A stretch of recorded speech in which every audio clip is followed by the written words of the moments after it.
আরে মুমিন, হযরত ওমর রাদিয়াল্লাহু তাআলা আনহু আবার নবীকে শুধু ভালোবাসতেন না তা না, ইসলামকে শুধু ভালোবাসতেন না তা না, আমাদের অন্তরের ভিতরে যখন কোরআনের কোনো মহব্বত ছিল না, নবীর প্রতি কোনো মহব্বত ছিল না।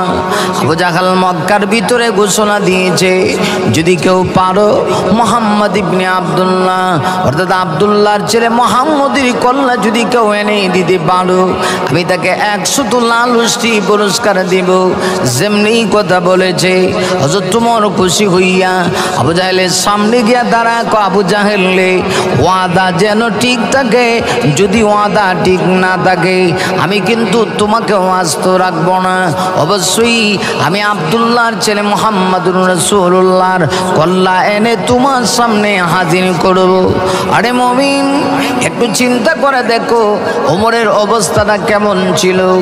এত বড় সন্ত্রাস হযরত ওমরের চাইতে তখন বড় সন্ত্রাস আর মক্কাতে আর কেউ ছিল না।